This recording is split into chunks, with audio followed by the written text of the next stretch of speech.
வணக்கம் மக்களே, நான் உங்கள் ஏஜி. இன்றைக்கி எங்கே இருக்கிறோன்னு பார்த்தீங்கன்னா சங்கரங்கோயிலில் இருக்கிற ஹோண்டா ஷோரூமில் தாங்க இருக்கிறோம். எதுக்காண்டி வந்திருக்கிறோன்னு பார்த்தீங்கன்னா நம்ம புதுசாக ஒரு யூனிகான் பைக் வாங்குறதுக்காண்டி தாங்க வந்திருக்கிறோம். அதுக்கு ஒரு நல்ல கொட்டேஷன்லாம் வாங்கிக்கிட்டு இந்த ஷோரூமை வந்து பார்த்திங்கன்னா வச்சுக்கோங்களேன், தென்காசி டிஸ்ட்ரிக்ட்லேயே அதிகமாக சேல்ஸான ஷோரூம் இந்த ஷோரூம் தான் ஹோண்டாவில். ஸோ அதனால் வந்து இங்கேயே வந்து நம்ம எடுப்போம் சொல்லி இங்கேயே வந்தாச்சு. வண்டியெல்லாம் அந்தந்தான்னு சுற்றி முற்றி பார்த்தாச்சுங்க. சரி ரைட்டு பிரதர் ஓட்டி பார்க்கலாமா அப்படின்னு கேட்டது, ஓட்டி பார்க்கலாமே அப்படின்னு சொல்லி ஓட்டி பார்க்க விட்டாங்க. அப்படின்னு சொல்லி ஒரு வண்டியை ஒரு ரவுண்டு அடித்து பார்த்தோம்.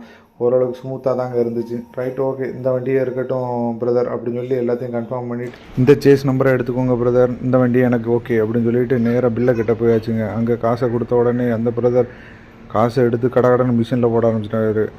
ஓகே, எல்லாத்தையும் முடிச்ச ஒரு கையெழுத்தை போட்டு அவர் கொடுத்த ஒரு ரிசிப்டையும் வாங்கிக்கிட்டு நாளைக்கு டெலிவரி எடுத்துக்கிறேன்னு சொல்லிட்டு வந்துட்டேங்க. யூனிகான் எடுக்கிறது என்னோடய மிகப்பெரிய ஆசை. ஒரு வழியாக எடுத்துட்டேங்க.